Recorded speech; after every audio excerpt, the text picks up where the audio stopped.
Hi, good morning. Welcome to the Real Biz Academy, aka Centamac Weekly Sales Training. My name is Kenny Tan, and it's wonderful to see so many of you out in the chat room. All right, let's see who's in town. We got Joe, we got Maggie, Tim Chen. Oh, Tim, welcome. Kevin and Maria. Who else is out in the audience? Okay, anyway, today we got four interesting topics to share with you guys. I'm going to talk a little bit about the use of VA, virtual assistant, in helping you save you time and money. And then I'm going to be talking about, let's see who else is here. Oh, Feng Jiao, how are ya? And we got Joe, we got May, and we have Brandon. Oh, Brandon, welcome. Oh, Kathleen, welcome. Good morning. What else we got? We got Hannah Zhou. Wonderful. Welcome. Everybody is welcome. And the second topic for today will be how to engage a backup buyer. I know it's a hot market right now, but if you have buyer cancellation, it's good to have some backup buyers. And how do you want to, what do you need to do to engage the backup buyers? Okay. And then the third topic will be on the use of MetroList. How do you submit a listing to MetroList? Hello, Amy. Welcome. All right. And then we're going to be talking about, let's see what the fourth topic is. Oh, LinkedIn. I'm going to be talking about LinkedIn. So these are the four topics we're going to be talking about. Okay, without further ado, let's go ahead and get started. Some people are running late, so they will be joining us a bit later on. Okay. Let's start with the VA. As some of you may be aware, I've been using a VA for close to, I think, over a little bit over 3 months now. And I can't tell you how much I enjoy having a VA working for me. They are wonderful. She speaks really, really good English. And she writes extremely well. Okay, this type of help is hard to find. I want to demonstrate to you what kind of report she gives me every day. At the end of the day, she will give me a report of all the things that she has done. Now, here's a copy of the report. Let me go ahead and put you on this screen. Okay. Now, this is what her report looks like. There are certain assignments that I give to my VA. And she has been amazing in growing my Instagram account. Before I talk to you about what she does, let me show you what my Instagram account looks like. Okay, let me go to share screen. Go to this one on, let's say, share screen. So you should be able to see my screen now. Okay. You'll be able to see my Instagram account.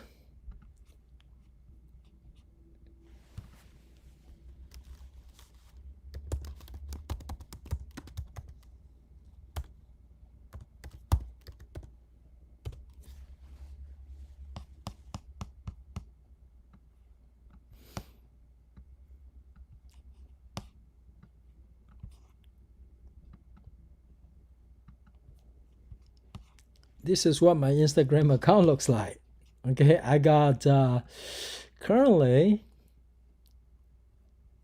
over 1,000 followers. Before I had my VA, I only had about 306. Of course, I wasn't doing much to grow my Instagram account. But my VA has been instrumental in growing my Instagram account to about 1,000 followers. She is truly, truly amazing. I want to show you some of her work. But before I do, let me go ahead and show you. Hello, hello, hello.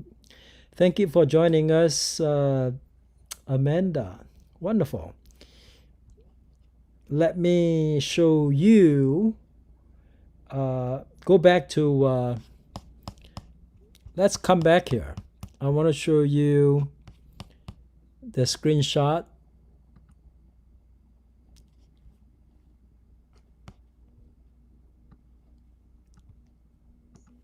Okay, now if you look at the screen, these are all the things she does on a given day.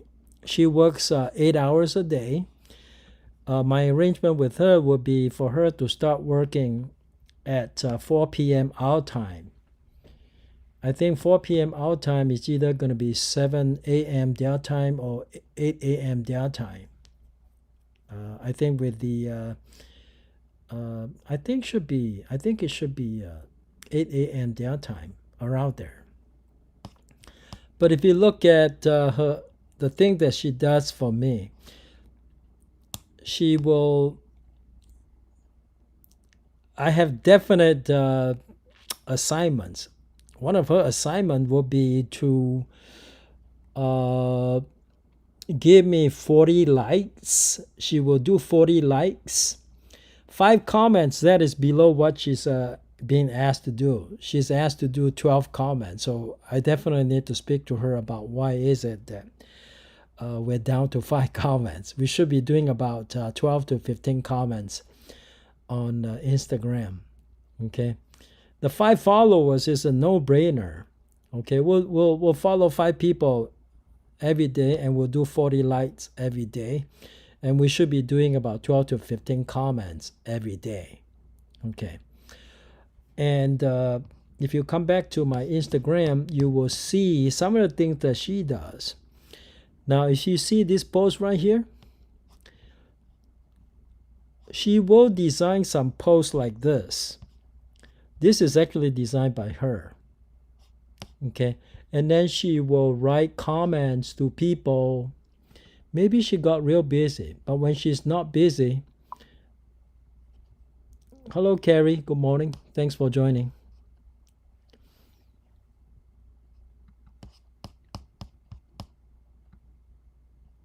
I want to show you some of the comments that she liked, so you have an idea.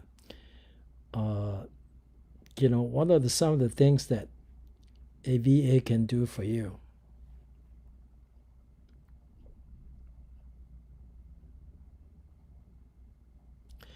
Now, for example, she would comment under people's posts. This is someone else's post, and then you're gonna be able to see. Oh, you can't see this one. Okay. Let me see. Oh no, can't see that one. That's okay.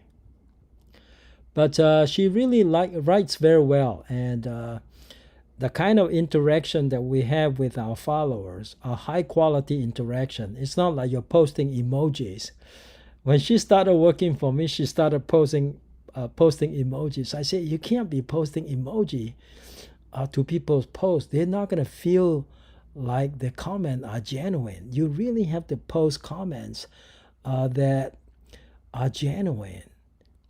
Then people will start reacting to you. People will start engaging with you. And then, people only want to do business with people that they like.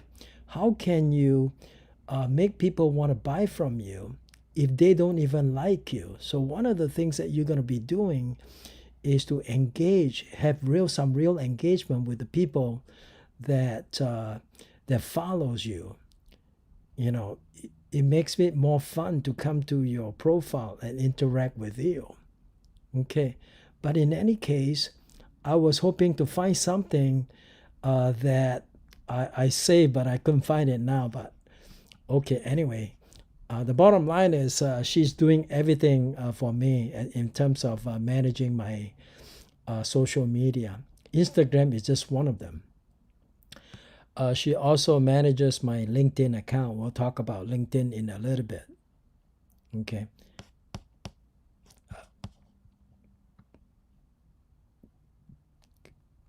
You see all these posts right here? all these inspirational quotes. She actually designed some of this. She designed them for me, and she posted on Instagram. Here's another one. Okay, this one says, "Always don't open new doors." Isn't that true? Always don't open new doors. Okay. And then here's another one. Now here, this is the type of post that we want to post on Instagram. So I told her to gather the posts that people like and only post things that people like. If you keep posting your advertisement, sooner or later, you're going to lose all your followers. You only want to use your advertisement sparingly. In fact, you hardly see advertisement at all. Even some of the things that I post in my Instagram, they are... Oh, you don't see my screen? Sorry about that. I thought you're in share screen mode. Maybe not. Okay, well, let me go back to share screen. Okay. Sorry about that, Maria. Yeah, you have to speak up because sometimes I get carried away so you don't see my share screen. So I need to come back here. So this is share screen. Sorry, you guys. I've been talking to you and you weren't able to see my screen. So now you can see my screen. Can you see my screen now?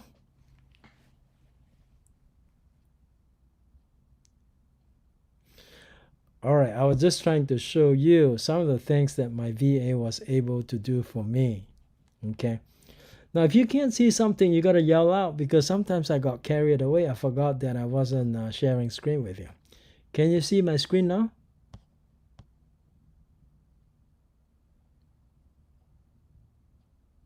Okay, hopefully you can see my screen now. Okay, good. Thank you. So now if you see my screen, you can see, now I think she designed this one. Okay, she will design things for me and she will post them for me. Look at the caption that she actually writes these captions for me. Now, this is the one where the caption says we all have different things that we go through in our everyday life. And it's really important to know just at the end of the day, it doesn't matter what you face, that you're going to win at the end of the day. You got to believe in yourself. You got to believe in God. Know that He's going to get you through it. She is a very religious person. So in some of her caption, she's going to mention God. Okay. But this is just some of the captions that she writes. And as you can see, she writes very good English. So hiring a VA definitely has its advantages. You can do so many different things. I want to also show you, let's go back to the scene where, let's go back and look at her report. And currently she's also managing the sky slope for us. So she's going through the sky slope. She will check all the properties on pending and incomplete. So if you get an email from our VA, please respond to her. She is doing her job. And we're actually cleaning up the sky slope. So she will be bugging you for incomplete file. We need to go back and make sure that our files are complete. Okay? So do respond to her if she needs something. All right? And number 3, post 2 schedules on Tailwind. And then one of the things I ask her to do will be to also manage my Pinterest account. This is what my Pinterest account looks like. Let's go to share screen so you can see my account, okay? Sorry about that. Earlier, I didn't share screen, so now you can see my account. Here's my account on Pinterest.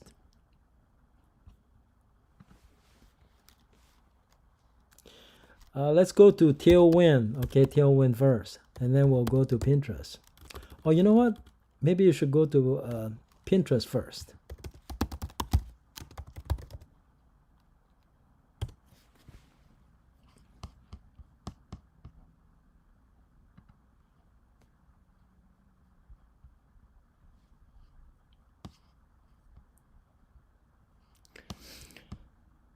Okay, now this is my home page.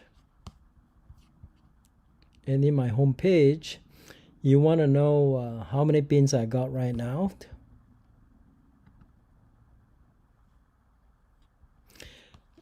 My monthly views is about 63.9K. That's 63,000 monthly views. Okay.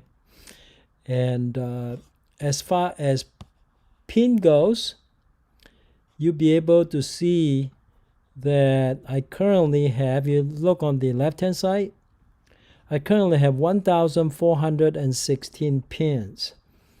My instruction to her would be to pin about 20 pins or so. So she's been adding 20 pins or so to my Pinterest account. That's how I'm able to build my Pinterest account. So that's one of her job. So, and then that's to add pins to Pinterest. I don't know if she has it on her daily report yet.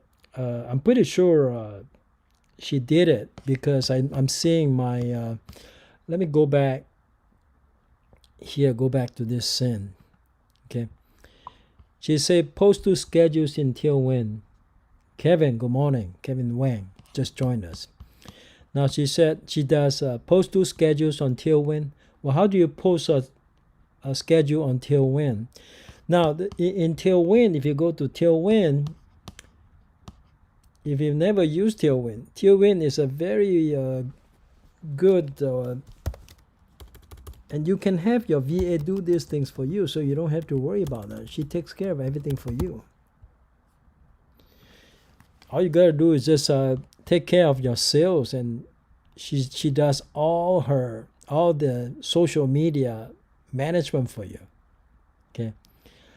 If you go to Tailwind, okay, we're in Tailwind right now. Okay. This is Tailwind.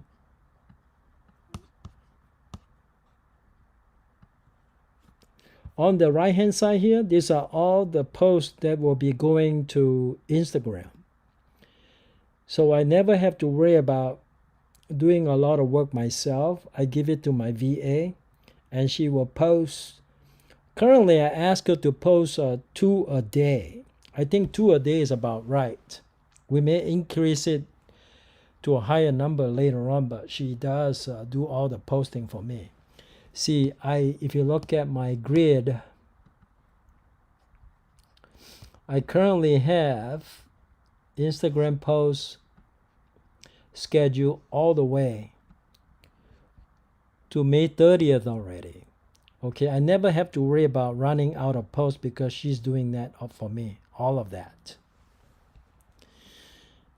You can, in Tailwind, you can choose between Instagram. And then you can also choose between Instagram and also Pinterest. Okay, so coming back to her work schedule, coming back to this screen right here. Sorry, I think I did not share screen with you, so you didn't see that. Sorry about that. So earlier I showed you what she does in terms of scheduling posts. So she takes care of that for me. Okay. Number 4, she said add pins on the personal growth, interior design, inspirational, places to go, and recipes to make board on Pinterest. She said 5 each. So every day I get 1, 2, 3, 4, 5. 5 times 5 is 25. So she's adding 25 pins to my my Pinterest account every day. So when you post things on social media, don't just post advertisement all the time. You're going to lose your audience. You got to post things that they like as well, not just your advertisement. So you should be posting things that interest people, like personal growth. You can't go wrong with personal growth. Things that are useful. Most people will find personal growth information very, very helpful. So personal growth content, you can never go wrong with that. Interior design, I asked her to also post some pins on interior design because we're in real estate. So some people are interested in learning about interior design. So we post some of this, we pin some of this Pinterest pin on a daily basis. 5 each, that's a lot. Inspirational. You can't go wrong with inspiration either. We all need some kind of inspiration every day. So she does it for me. 5 inspirational pin a day. Places to go. Here's a fun one because we're all going to be needing to relax and to recharge. So post things that people are interested. Recipe, you know, some of us love to make meals. So recipe. So 5 times 5, 25 pins every day. Okay, that's how I'm able to grow my Pinterest account. All right. Number 5, check the properties on inventory. Now, one of the things she does is she manages all our inventory, okay, to know who has what listings and whatnot, okay? And then follow up to the agent. So I'm sure some of you have already received emails from my VA because she's just doing her job, okay?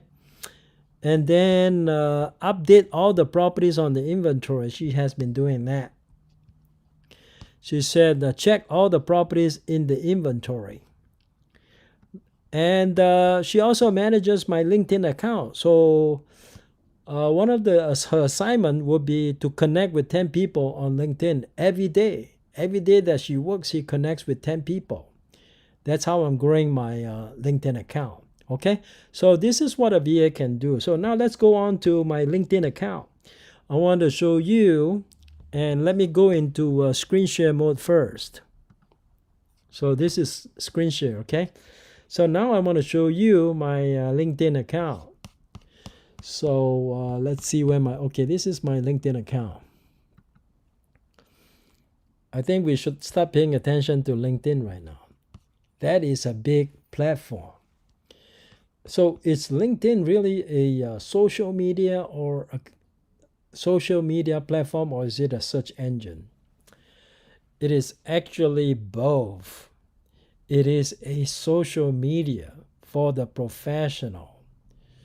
One of the things that I have my VA do, although she probably has not done a lot yet, is managing the messaging, because I get so many messages. So imagine every day I'm adding 10 connections. Right now I'm only at 1,605. That's not very much. Okay, it's only 1,605. I'm adding about 10. I'm adding consistently 10 connections a day. Okay, but there's no point in adding connections if you don't engage with them. Generally speaking, I connect with people that are in real estate because I wanted to know people in the real estate, or people who has an interest in real estate. So you can connect with whoever that you want to connect on LinkedIn, but you need help. If you don't have time to do it, give it to your VA. She'll take care of it for you. All right. Messaging. Now I got a lot of messages that I need to respond to, and I can have my VA respond to those messages for me as well. And she's very good at that. She's got great people skills. She is actually my body double. Okay, so in certain aspect, we think alike, so that's good. So if you find a VA, find somebody that thinks like you. Okay, so she can be your body double. All right, so that is the social media aspect of it. Very soon I'm going to be asking her to comment on people's posts, because you need to have interaction when you are trying to build your social media platform. You can't just connect with people and you don't interact with them. All right, now let's look at Sales Navigator. Sales Navigator is where the search engine function of where you find the search engine function for LinkedIn. And then one of the projects I'm working on is I want to build, maybe get some probate listings. So one of the ways to get probate listings is to connect with estate planning lawyers or probate lawyers. So I asked her to come in here. My battery is going to be running soon, out soon. Hold on a second.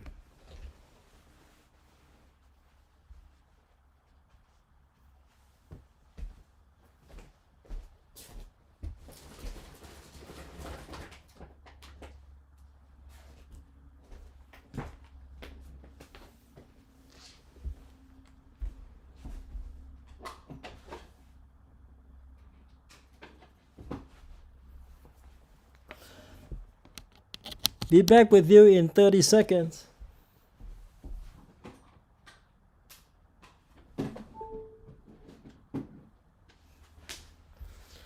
All right, I'm back. I forgot to plug in my computer, so now it's plugged in, so we can continue talking. So in terms of, I hope you guys can see me and hear me. All right, Veronica, welcome. Okay, now we're talking about Sales Navigator. So if you come to the Sales Navigator tab, you can actually search for people. Okay, you can search by industry, you can search by company, you can search by title, and you can search by geography. All right, so one of the things that I asked my VA to do will be to do some research for me. For example, I ask her, well, find me probate lawyers that's in the Los Angeles area. So she goes about finding probate lawyers. Probate. So she would type in, for example, probate lawyers, right? And then she goes Los Angeles. Okay. So these are all the probate lawyers in Los Angeles. So I got 14 results. So I can start with that. And one of the things I'm working on is I need to prepare some script. So when I call the probate lawyers, I know exactly what to say to them. If I want to get probate listings, first of all, if you want to be a listing agent for probate properties, you need to be somewhat familiar with the probate process. In the future, I'll be conducting training on probates. That way, if you're interested in getting probate listing, if you're interested in making prospecting phone calls to probate lawyers to get probate listing, you know exactly what to say to them. Okay, you need to have an idea about the process. Okay, so the Sales Navigator is actually a good tool to have. It is actually subscription based. It's not for free. Okay, it's not cheap either. So, but it is available if you want to subscribe to Sales Navigator. Okay, it is definitely a search engine. I have not even begun to completely figure it out yet. But in the future, I'll be sharing more about Sales Navigator. This is just an introduction, okay? All right, that's it. So much about LinkedIn, and definitely LinkedIn is a good place to be for a couple of reasons. Number one is the users, I think the buying power is actually stronger. Most of the users of LinkedIn accounts are actually professionals. And it will help you build your connection in case you need somebody related. For example, if you want to look for this is just the homepage for Sales Navigator. If you want to look for whatever professional you need to look for. So, for example, you have a client that need to look for certain professional. They want a referral, and you have a tool that you can use. You can come in here. If I want to look for tax attorney, oh my God, I got a lot of tax attorneys in Sales Navigator. So any type of professional that you need, for example, you want to look for plumber, okay, you can probably find plumbers here. Yeah, you got plumber, all sorts of plumber in here. See, it's definitely a wonderful tool to have. It's a big search engine in here too. Okay, all right. Okay, so much for that. Now it's time for us to go and explore how you want to engage a backup buyer. Okay, now let's go into my zip form. Zip form right here.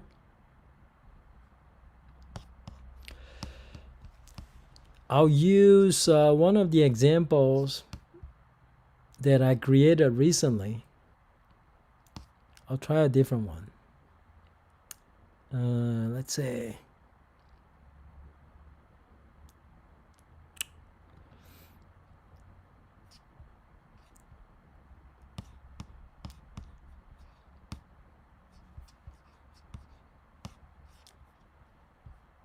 okay, first of all, let me make sure I'm on screen share mode, or else you guys are not going to be able to see. All right, I'm still on screen share mode, so good. How about I go into this folder, Orange Blossom.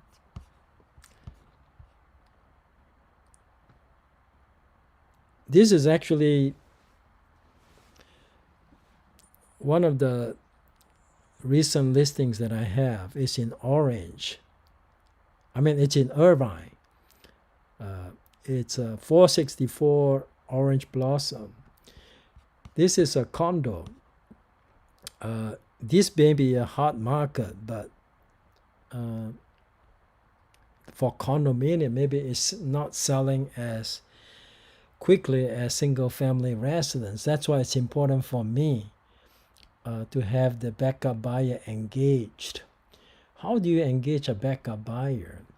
So I had 2 offers accepted and both buyers canceled. Okay, I'm on my 3rd buyer right now. So when I had my first buyer, I had a backup buyer. So my backup buyer canceled. Before my backup buyer canceled, I engaged them. The way to engage a backup buyer is to keep them in communication, because if you don't keep them in communication, you may lose them to other properties. Well, even when you're engaging them, there's no guarantee that you won't lose them to other properties. When you have a backup buyer, there is a legal document that you have to sign with the backup buyer to create a legal relationship between a buyer and a seller. And that document is known as a backup addendum.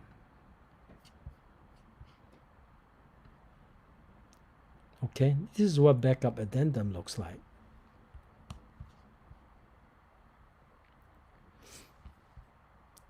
Okay, backup offer addendum right here. So the way to create a legal relationship between a seller and a backup buyer is to execute 2 documents.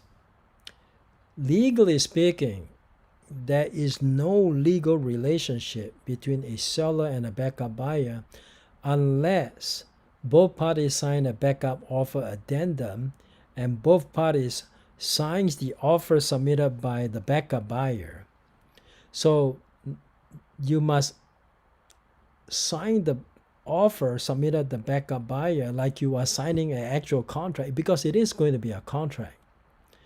Now, if you are a buyer in a backup position And if you only sign a backup offer addendum, it doesn't mean that you don't have a contract. In fact, just signing the backup offer addendum may create some kind of legal relationship already. But if you are representing the backup buyer and you don't even have a backup offer addendum signed, all you got is just an email from the listing agent saying that, oh, you are going to be the backup buyer number one. But the problem is there is no legal signed document. You don't have a signed document. So to create a legally binding document, especially if you are a buyer in this market, you're in a backup offer number one position, you got to sign this one. Now, what does this one say? Well, you fill out the form like you do. This is an addendum to the residential purchase agreement. And it would have a date on it. And it has the property address. Have the seller's name and then have the buyer's name. And then in here, you have to state position number one, or whatever the position may be. You could have more than one backup buyers, but I'll tell you though, experience tells you that many buyers would not want to become backup offer number two or lower. They want to become backup number one. So that's why stating a number here is important. And then here there's a blank space here. What is the importance of this blank space? Well, the importance of this blank space is it gives both parties a date. How do you determine this date? You determine this date here. Here I put April 26 because that's the contingency removal date for the buyer who has a binding contract with us. So both the seller and the backup buyer can count on this date. If by this date the seller did not deliver a copy of the cancellation of the contract between the seller and the original buyer, then either side may cancel this contract. It is a contract. So that's why you need to put a date here. Okay. And then you're going to fill out everything else. Now, if in fact the previous buyer cancels, then you can go ahead and fill out the middle portion here, notice of cancellation of prior contract. So you don't actually have to create another document. You can just go ahead and put the notice of cancellation of prior contract right on this form. But that is to be filled out at a later point in time. Sometimes the buyer may cancel sooner than the date, the April 26th date. It happened to me in this particular deal. The first buyer actually canceled, I think, within 5 days after the escrow was open. So we actually notify the buyer in a backup position about the cancellation. But of course, since I already received a written cancellation from the original buyer, I really never took the trouble to fill out this form because the backup buyer opened escrow with us anyway. So we don't have a legal situation. But to be legal, you should go ahead and fill out this part of it if the previous buyer cancels. Okay, so that's how you use a backup addendum form. Okay, and again, I just want to remind you, not only must you sign the backup offer addendum, you must also remember to have both the seller and the backup buyer sign the original offer submitted by the backup buyer. Okay, together with the backup offer addendum, they form a legal binding contract. Okay, so legally speaking, the backup buyer is not supposed to enter into another contract. Okay, while they are waiting to see if the current buyer will cancel. But as a practical matter, they may continue to look for other properties. The reason is most of them still have a certain contingency that they can use to cancel this contract. So even though they have a binding contract with your seller, but what's preventing them from looking for other properties? Nothing, because they can always come back to you and say, oh, Kenny, sorry, my buyer needs to cancel because they find something about the property they don't like. And there's nothing you can do about it, even though there's a legal contract. But the seller, on the other hand, is different though. The seller can't come back to the buyer and say, hey, I changed my mind. I don't want to sell it to you. So this backup offer addendum is actually more important to the buyer than it is to the seller. Because for the seller, hey, the buyer can cancel anytime. For the buyer, it's a different story. The seller can't cancel on them because it's legally binding on the seller.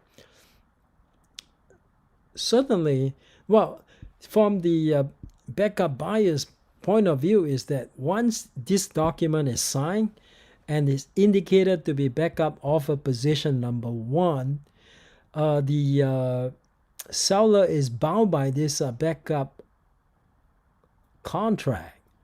Because even if another buyer comes in, offer a higher price, they are stuck with this backup buyer's price. See, that's why the backup offer addendum is more important to the backup buyer than it is to the seller. Okay. Sorry about that. I should have turned off my phone. All right, so much about backup offer addendum. Now let's go ahead and finish up today's training by going through the Metro List. Let's explore the Metro List. Okay, I was going to show you guys how to submit a new listing to Metro List. Let's do that. Okay, now let me enter a new, it says, now when you are, this is Metro List. When you sign on to Metro List, they kicked me out, so I need to log in again.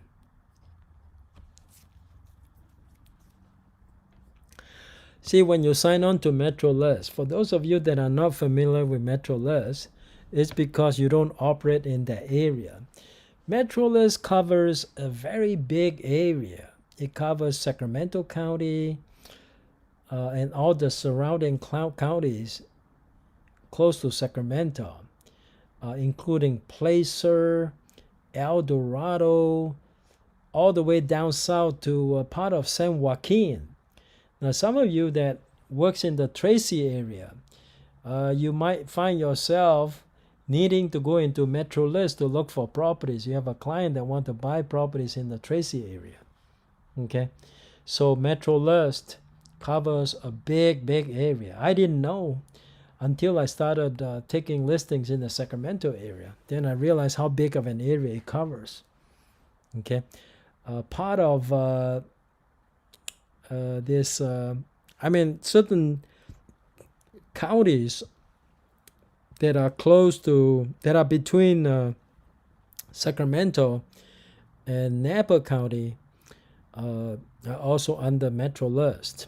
Now let's go to Metro List. It's called the Prospector. Prospector is actually the MLS system for Metro List. Okay.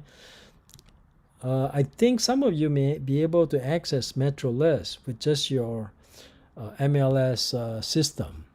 All right, let's go ahead and continue. So now I'm in Metro List. Now once you're in Metro List, you want to enter a new listing. There are several ways to enter new listings.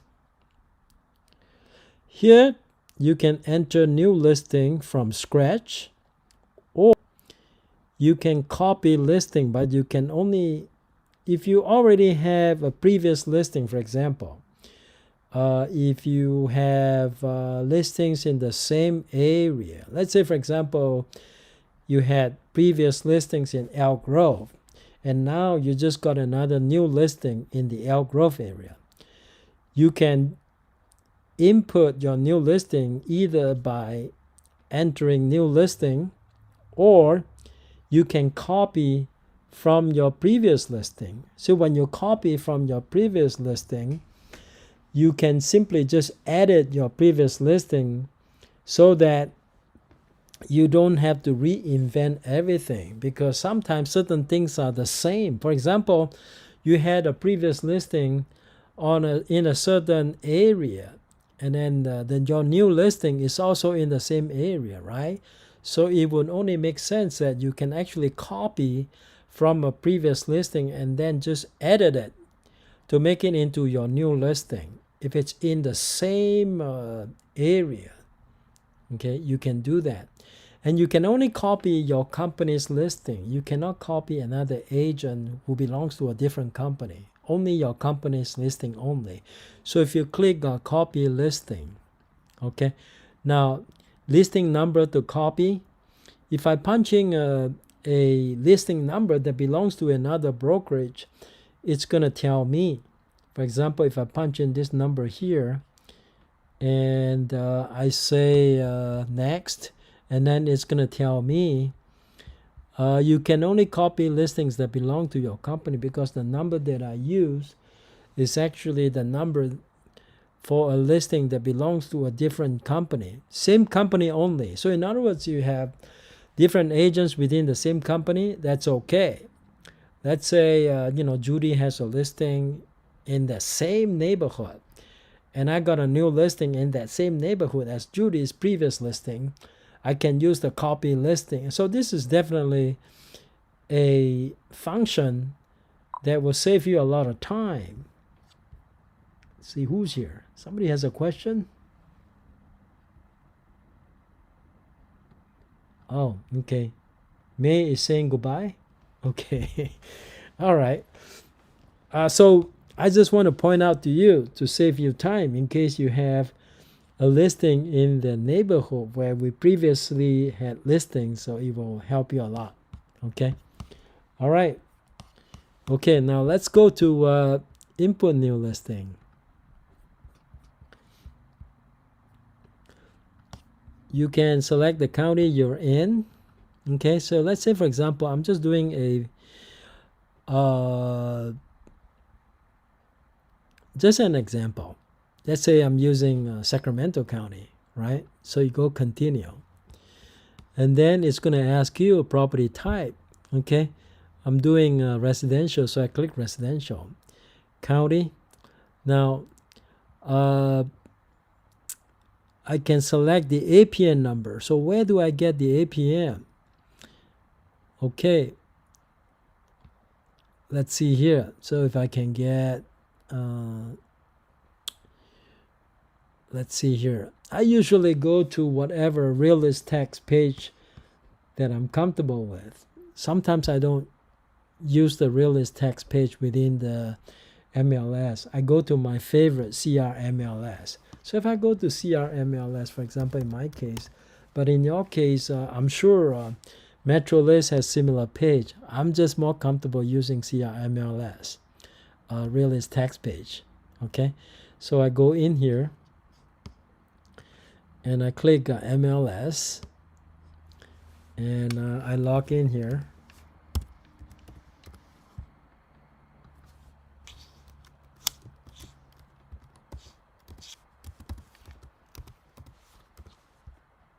Okay. As I said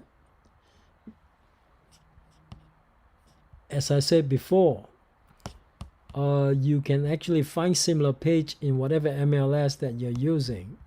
I just never use it within MetroList, so I always come back to CRMLS where I feel more comfortable. So within CRMLS, I can go to specify the county that I want. In this case, I have Sacramento County checked already. I need to make sure of that. So I made sure of that. Okay. So I say apply, and then I punch in the address. Okay. This is a property I listed before. So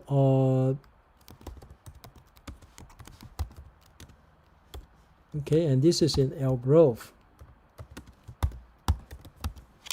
All right. One of my listings that actually sold in Elk Grove, so I can share with you. So here, I can actually find the APN number. Okay. So I find the APN number. I copy that. And let's see if I can come back to the page where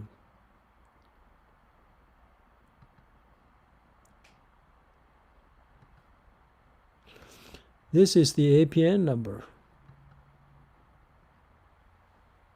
What's the APN number again? So it's 1190540.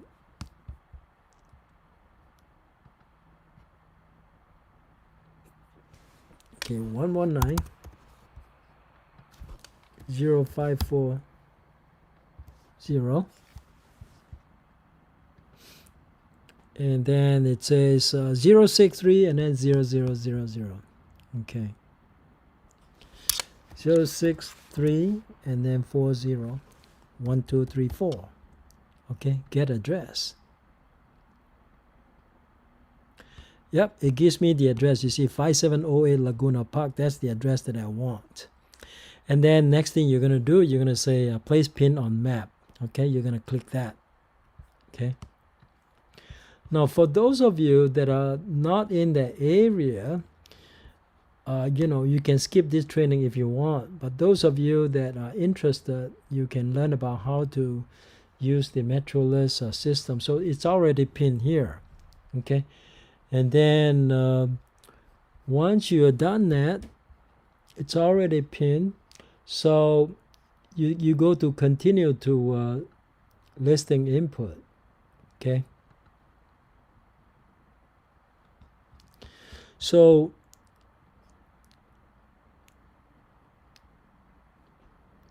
property type, single family residence, and then I got the APN number, and then I got the address, right? And then the system will automatically gives you our company ID. So in this case, our company ID is 01CMAC. Okay. Now the agent ID, so you come in here, you look for your name. Okay. And in this case, I got myself right here. So I'll click mine. Okay. And then I click OK. Only the red ones are mandatory. So usually I take care of the red ones first. Status is active. Listing service. In this case, I'm doing a full service. So I click a full service. Okay. Now, up to 5 entries allowed. Special listing conditions. I don't have any special listing condition. Therefore, I say none. But if you have special listing condition, for example, if it's a foreclosure property, you can go ahead and put in whatever special listing condition is. Listing price, I'm just simply going to use 600, just for illustration. Listing period, starting from today, and it's going to be a 6 months listing, so it expires in November, and it will be November 3rd, for example, right? On market date, so let's say, for example, on market date is today, okay? All right? And then I'm going to go down the list. Commission type, in terms of percentage, so I click percent. Usually that's more common. So you click percent. Commission buyer's office, let me use, in Sacramento, it varies anywhere from 2 to 2.5, okay? 2 to 2.5 is still pretty common in Sacramento, so I use 2.5. Although in this market you can actually get away with just 2. All right, I'll use 2. Okay. Dual variable compensation. If you don't know what dual variable means, that means that sometimes the seller might negotiate with you. Let's say the seller might ask you, well, if you bring in a buyer, are you charging a discounted commission? That's called a dual variable. So for example, your regular rate is 5%, but if you represent both the buyer and the seller, it could be a lower rate. Now, if you don't plan on offering that, you just simply say no. But if it's yes, you go ahead and click yes, depending on your situation. Okay? Showing instructions, whatever the showing instruction may be, most of the time during the pandemic, you can't really put a lockbox unless it's vacant. So I'm assuming it's vacant. So if vacant, then most likely it will be a lockbox situation. You will put call first and then lockbox. Now, call first lockbox, basically you're asking the showing agent to give you a call before they bring their buyer. It doesn't mean they are asking for permission. They simply just to let you know that they're bringing a buyer. So let's say, for example, if they call you and leave a message, that satisfies the call first lockbox requirement. So they basically just call you first, and then they proceed and use the lockbox. That's called call first. Okay. Now, other times, I don't like them to call me. I go directly. Okay. Now, go directly. The benefit of call first is that you know who's bringing a buyer. That way, you have some interaction with the buyer's agent before the buyer shows up. The benefit is that sometimes it's good to have that interaction because, after a showing, you want the buyer's agent to actually share with you the buyer's feedback. Therefore, it is very, very important for you to have some sort of rapport with the buyer's agent, so that in case if your property is not selling, you can find out from the buyer's agent how the buyers perceive your client's property, so you can make adjustment accordingly. That's why the interaction.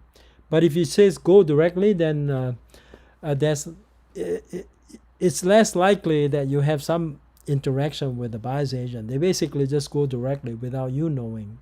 Okay, the only way you're going to find out, you look at your Supra record, you see that somebody has used their Supra key to get in. Okay, so whatever you like, and Supra lockbox, and you indicate Supra lockbox, whatever the instruction is. Now, sometimes you may see no photos allowed. So some people were asking me, well, Kenny, if I show a property, can I automatically assume that I can take photos? Not necessarily. Especially when they say no photos allowed. So when they say no photos allowed, there could be several reasons why they don't allow photography. It could be that the tenant was still living there, and the tenant wants to maintain their privacy, so they don't want people taking photos of their personal belongings. That could be a reason. In any case, before you start taking video or photo, maybe it's good to let the listing agent know that's what you're going to be doing, okay? And get their permission. It's safer that way. You don't want people getting upset at you, okay? Some people like texting. For example, text showing. Text showing is pretty good. That's an option that is good, okay? So if that's the option you want, whatever option you want, you just check accordingly, okay? Primary showing contact, usually you want them to contact the agent, so you put agent. Primary showing contact name, in this case it will be me, so I put in my name, okay? If it's you, put in your name. Contact phone, my phone number, so 415-988-2159. That is my contact phone number, okay? All right. Now, anything that is not in red, if I'm in a hurry, I skip all of it because I want to get my listing up as quickly as possible. But if you are not, frankly, it's a good idea to fill out as much information as you can for a couple of reasons. Buyer's agents They don't want to be calling you for information because that is wasting their time. The more information you have on the listing, the more it benefits them because they have everything in front of them. They don't have to call you. Okay. It also creates a better impression because you come across as a very thorough agent. So I think that's good. If you have the time to do it because it helps you. And then the next item that is in red, zoning. You want to get the zoning from, you can actually get the zoning from Realist Tax. Okay. I don't know what it is, but I'm not going to go to Realist Tax. But when you're actually doing it, you go back to Realist Tax and get it. Okay. I'm assuming it's R1 zoning. Okay. And area or district, the system automatically gave it to you based on the APN that you gave them. Okay. All right. Okay. Approximately square footage. That's given by the public records. That's why it says assessor. Okay. Bathrooms, number of bedrooms, but that's given by the system too. So you just have to confirm it. And then it says at least one bathroom field is required. I think I fill out everything. So you got bathroom field, you got full baths, partial, number of rooms. This is not in red, this is in black, so I can skip it if I want to. At least one bathroom field is required. I got both. I got full baths. I got 0 partial bathroom. 0 is an answer if it fits the situation. Year built 1988, that's given by the public records. Lot size is also given by the public records. School district, you have to figure that out. Okay? You have to figure it out. You have to check one of these boxes. Okay. I don't have time to check, so I'm going to skip that, but that is something that you have to figure out. And then all the red ones, primary school district, you got to put in the school district name. Okay. Same thing with the, so you got school type 1 and then school type 3, and then you got the school type 3. All 3 spaces have to be filled out. Okay. Just check it and then fill this in. And now as far as any other ones that are not in red, I'll skip them for now because I want to get the listing up as much as possible. Construction materials, mine is, let's see, I'll just put in something here just so that I can, siding, stucco, I think is the one. I think it's stucco. So I'm just going to check stucco right here because I know it is stucco. But you check whatever that is appropriate. Another one, foundation. There are different kinds of foundation. You can actually get the foundation information also from Realist Tax. If you come to Realist Tax right here, you can actually have all of this information. Okay? So you don't have to actually create it. Just go ahead and get it from Realist Tax and fill in the information that you need to fill in. And then the next item, so the foundation, I'm just going to simply pick something just for illustration. Okay? And I'm going to use a slab, for example. I think most likely it's slab. Parking features, you can put in garage. I think this is a garage parking, so garage door opener. Okay, so you need to fill out at least one option here. Garage spaces, it's a required item. There are 2 of them. I think this is 3. This one has 3 probably. And then when it comes to main level, whatever you see on main level. For example, the kitchen is main level, so you want to check kitchen. Everything else that are found in the main level, you want to check that. So I'm just going to skip all the black one for now and go to the red one. Living room features. It says up to 5 features, so minimum is 1. So living room, you got a great room, so check that. But everything else that applies, anything else that applies, you check that. Dining room features, so you got dining, this one could be dining living combo, whatever that applies, you check that. And then the bath features, you want to check maybe Jack and Jill. So this one you have Jack and Jill, you check that. Laundry features, so this one definitely has its own, it's actually inside the unit, so you check whatever that applies. Flooring, I think we have laminate, so I'll check the laminate. Cooling, so I got central, so I put central for cooling. Okay, check whatever that applies in your situation. Heating is also central, so I'll check that.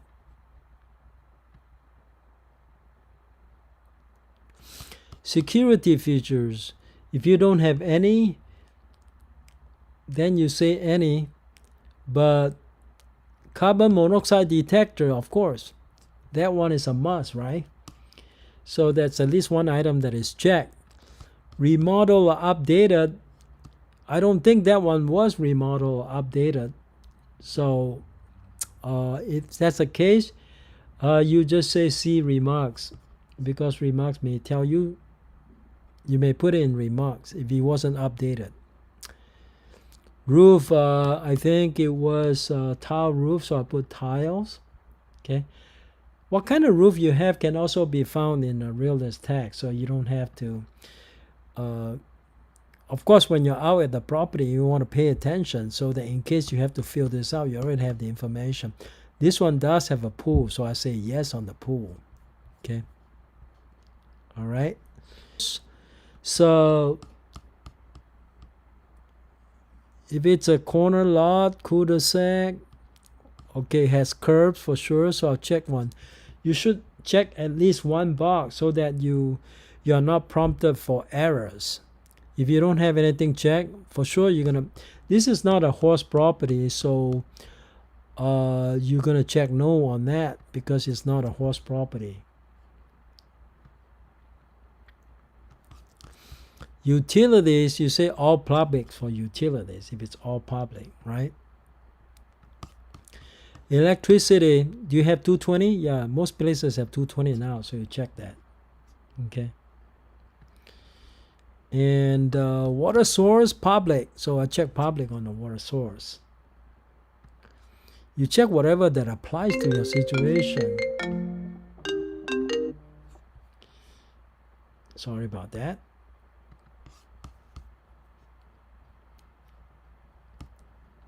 Irrigation is talking about the sprinkler or public irrigation. This is in the developed area. So irrigation, if you have any, if you don't have any irrigation, put none on this. Okay. Sewer, public sewer, so check that.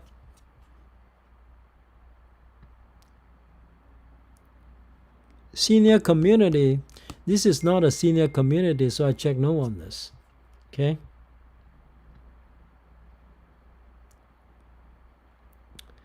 Association, yes, there is association.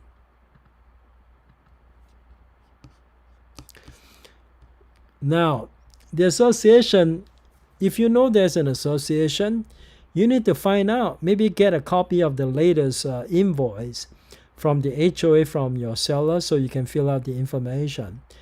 Association mandatory, yes. Association fee, whatever the fee may be. Let's say, for example, it's $200, so you put 200. Association fee frequency, monthly. Most of the time it is monthly anyway. Association fees include, most of the time it includes at least common area, and most of the time it includes insurance, okay, and everything else that applies, okay.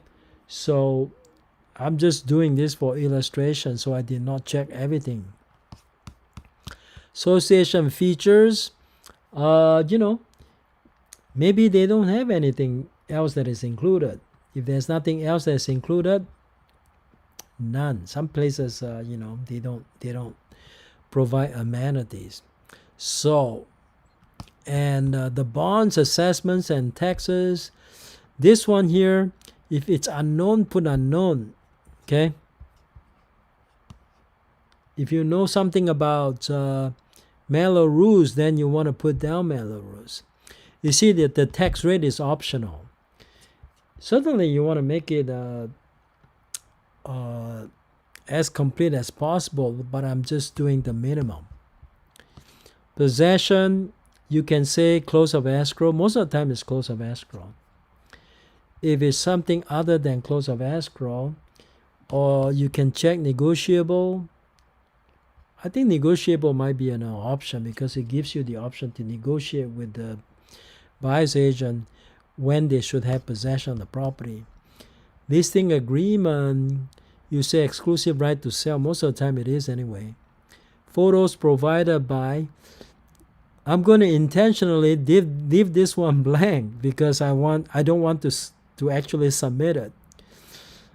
I don't have photo yet. Publish to internet. Yes, of course you want to publish to internet. So I have at least one item that is not completed yet. Okay, so here you're supposed to put the direction here. So you're gonna say Laguna Boulevard to Laguna Park. Some MLS direction to property is mandatory. Other MLS is just optional. This one is mandatory, so you have to fill out something. Okay. So, and then it says indicates required field. So I'm all done. Once I'm all done, I'm going to say, for example, save it, right? Or you can say save as incomplete and submit. Okay.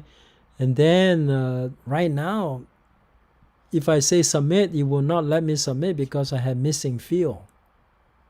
I definitely have missing field. I intentionally left out. You see, it's going to give me a bunch of code. Now, when you're actually doing it, just address the code one by one. Even the school district, I told you, I must fill out the school district information. Cross street, I'm supposed to provide the cross street. I did not provide. Photos, I'm supposed to indicate who provided the photos. I did not fill that out intentionally. Okay. Kitchen features, I did not check kitchen features, so I have to go back and fill in kitchen features. Pool features, I also have to fill that out. Remodel updated, not fill out. Showing instruction, not fill out. I thought I fill out showing instruction, but I was wrong. And then I have to indicate the number of stories, the terms. The terms have to do with the terms with the buyer and the buyer's agent. Subtype description, I've left that out. Year build source, I also built that out. So you go ahead and address all of this information, and then you resubmit, and then you'll be fine. And then, of course, you have to go back and submit your photos. There is a separate page for you to submit your photos. Okay? All right, that's it for today's training. That was a little long, but unless I go through all of it, the new people will be lost. Okay? So I think it was a good training. I know it took a little longer. Hopefully many of you are still around. Let's see how many people are still around. Now you learn about this in MetroList, but the same concept applies to other. The same concepts actually apply to other MLS listings. For example, how you get the different. Oh, May, you're still around. Okay, everybody's still around. Okay, good. All right. So it's time for me to say goodbye, but I will save this as instructional video in my The Real Biz Academy channel in case you have to go back and go through it again. Okay. All right. I hope that was helpful. I hope you guys learn something new today. Okay. Next time we're gonna talk about Bay East, because Bay East is the MLS I have not covered. All right. Okay, great. Have a wonderful day, you guys. See you next time.